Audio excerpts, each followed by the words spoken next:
오늘 우리에게 주신 하나님 말씀은 이사야서 29장 15절에서 24절까지 말씀입니다. 이사야서 29장 15절부터 24절까지 말씀, 구약성경 1000쪽에 있습니다. 1000페이지에 이사야 29장 15절부터 24절까지 말씀 우리 함께 봉독하도록 하겠습니다. 29장 15절부터 24절까지입니다. 함께 읽습니다. 시작. 자기의 계획을 여호와께 깊이 숨기려 하는 자들은 화 있을진저 그들의 일을 어려운 데서 행하며 이르기를 누가 우리를 보랴 누가 우리를 알랴 하니 너희의 패역함이 심하도다. 토기장이를 어찌 진을 깔치 여기겠느냐. 지음을 받은 물건이 어찌 자기를 지은 이에게 대하여 이르기를 그가 나를 짓지 아니하였다 하겠으며 빚음을 받은 물건이 자기를 빚은 이에게 대하여 이르기를 그가 총명이 없다 하겠느냐. 오래지 아니하여 레바논이 기름진 밭으로 변하지 아니하겠으며 기름진 밭이 숲으로 여겨지지 아니하겠느냐.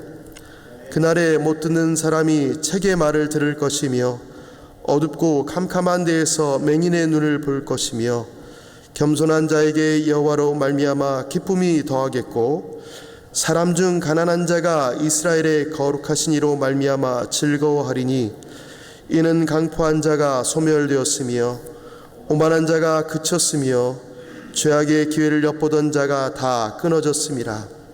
그들은 송사로 사람에게 죄를 씌우며 성문에서 판단하는 자를 올무로 잡듯하며 헛된 일로 의인을 억울하게 하느니라.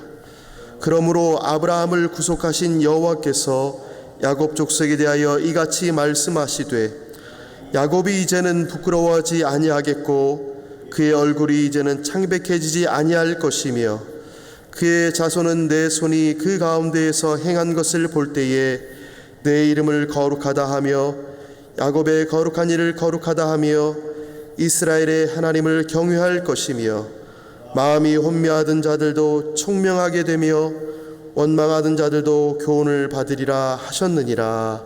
아멘. 살다 보면 문득 혼자라는 생각이 들 때가 있습니다.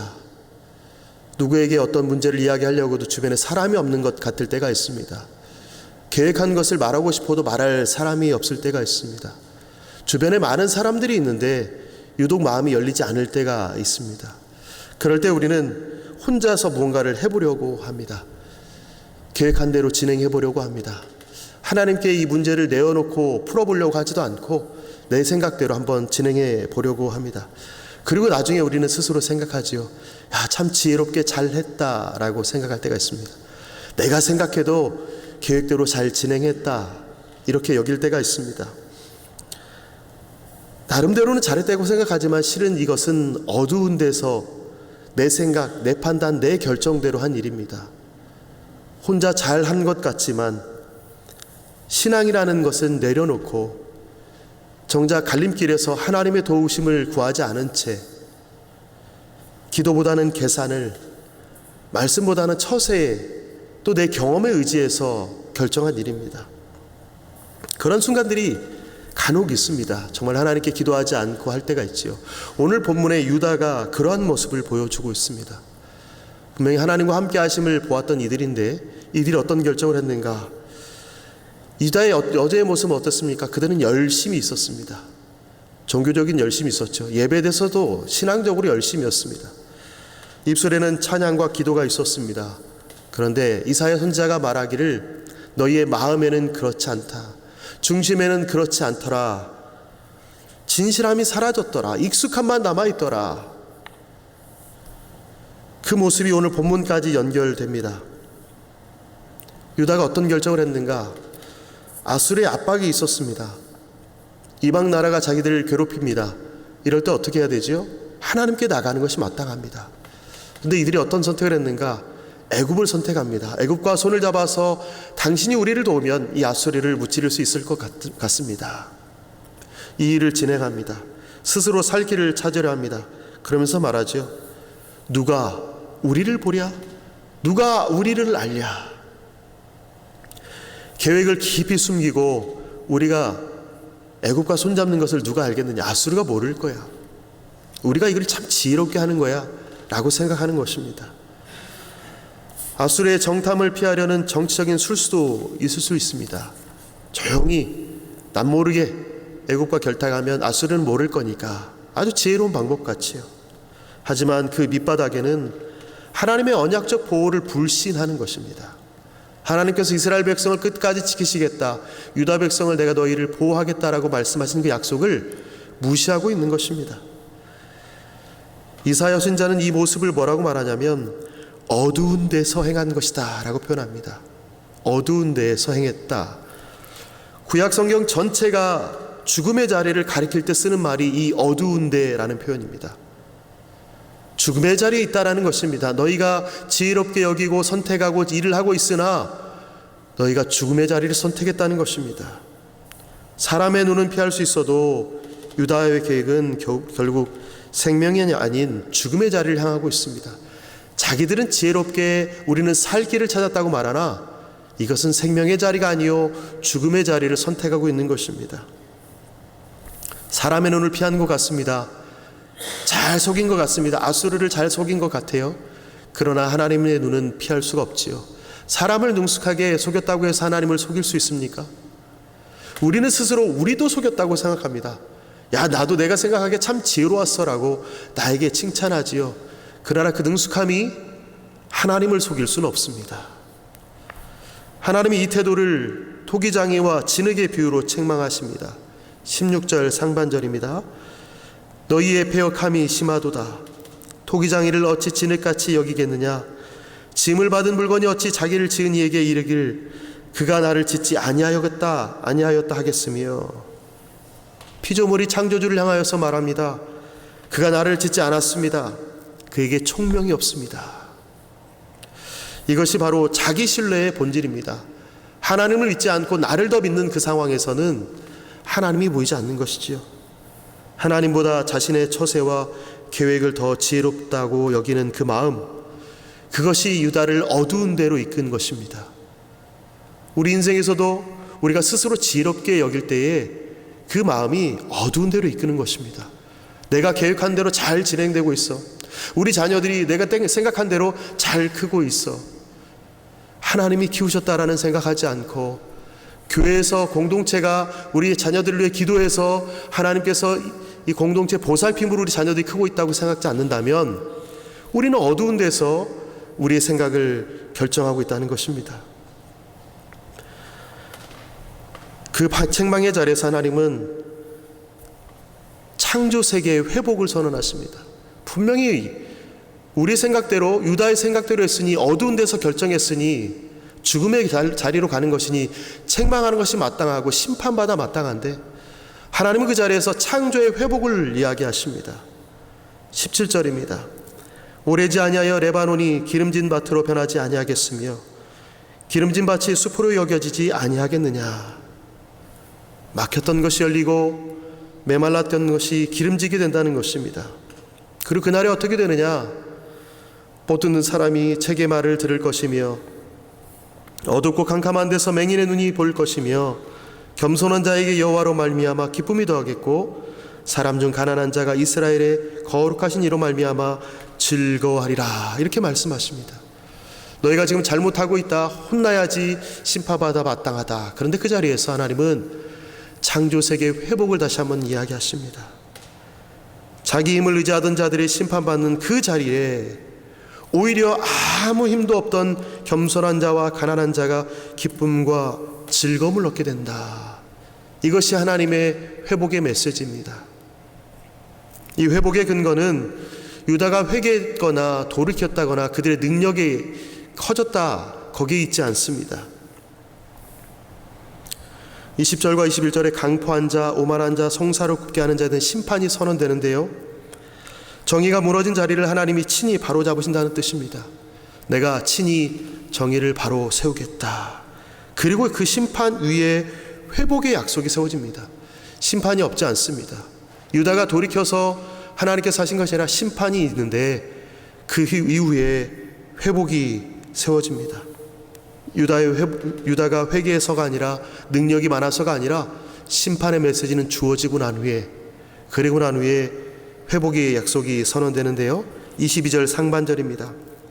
그러므로 아브라함을 구속하신 여호와께서 야곱 족속에 대하여 이같이 말씀하시되, 하나님은 오래전 아브라함과 맺으신 언약을 근거로 삼아서 이 실패한 유다를 다시 한번 이끌어내십니다.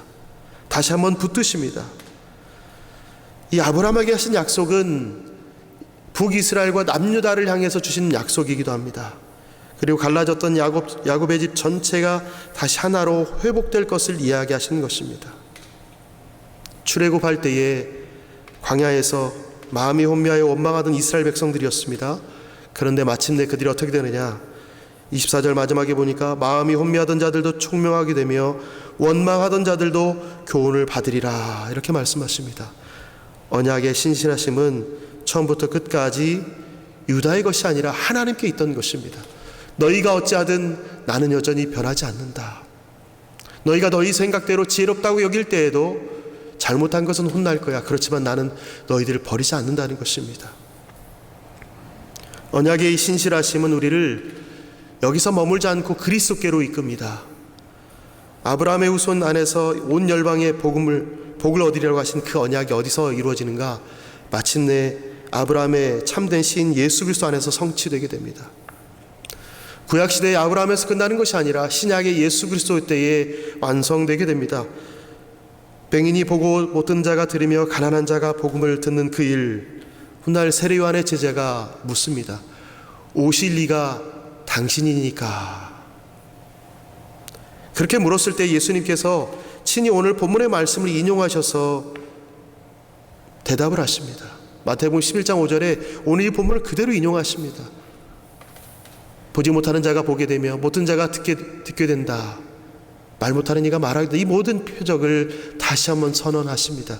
그 표적을 말씀하시면서 내가 아브라함의 씨로 온 그다.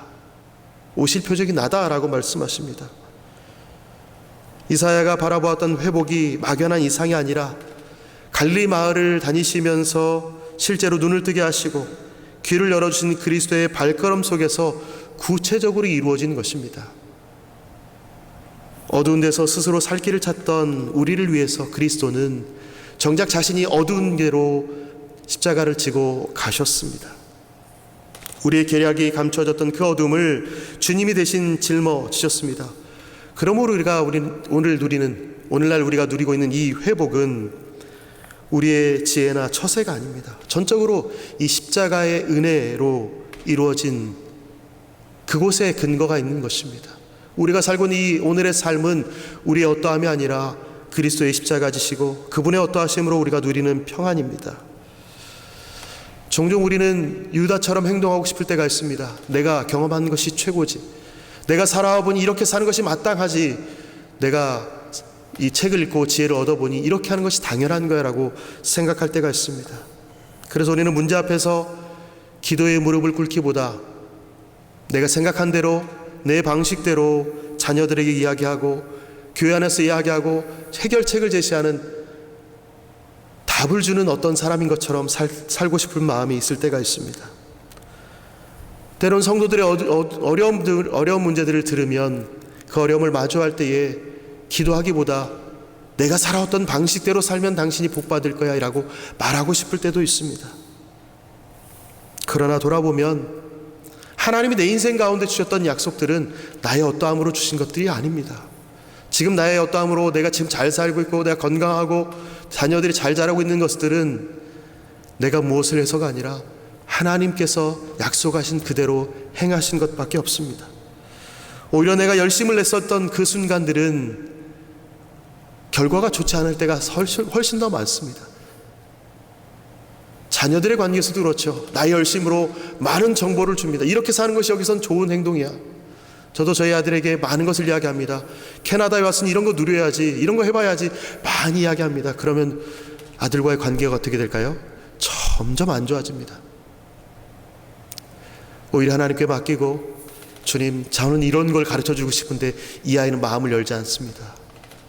그리고 둘이 앉아서 주일 예배 드리고 가끔 앉아서 잠시 얘기할 때에 아빠는 이거 해봤으면 좋겠다가 아니라 이 땅에서 우리가 신앙인으로서 어떻게 살면 좋을까를 고민하다가 신앙인으로서 살아갈 때 부끄럽지 않게 살아가려면 우리가 어떻게 살면 좋을까를 이야기하다가 아들이 그러면 이렇게 하는 게 좋겠어요 라고 스스로 방법을 찾을 때가 있습니다. 제 경험을 이야기하지 않아도 하나님이 주신 지혜로 그 아들이 찾아갈 때가 있습니다.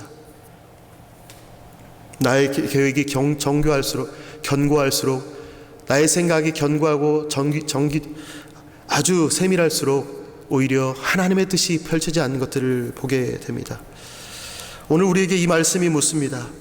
지금 내가 아무도 모르게 홀로 붙들고 있는 계획이 있는가? 하나님께 내려놓지 못하고 내가 인생의 계획을 하고 있는 것이 있는가? 그것을 하나님 앞에 내어놓으라고 이야기합니다. 우리의 계획대로 한다면 실패할 수 있지만 하나님의 약속을 붙든다면 하나님이 풀어가실 것이라고 약속하십니다. 아브라함을 구속하신 여호와께서 오늘도 우리를 붙드십니다. 겸손함으로 그 앞에 나가는 자에게 하나님은 반드시 기쁨과 회복을 더하십니다. 오늘 그 하나님을 다시 한번 만나시면서 그 하나님을 경험하시면서 하나님께 주시는 기쁨과 회복을 다시 한번 경험하시기를, 그 복된 하루를 보내시기를 예수님의 이름으로 축원합니다. 아멘. 아브라함을 구속하신 여호와 하나님, 우리는 홀로 어두운 데서 계획을 세우려 하고 우리가 다 하려고 할 때가 있습니다. 내가 하면 다 잘 될 거라고 생각합니다. 내가 경험했던 것이고 내가 얻은 지혜라고 생각합니다. 그러나 주 앞에 내려놓을 때 가장 선한 길을 이끄실 것을 다시 한번 다짐합니다. 다시 한번 돌이켜봅니다.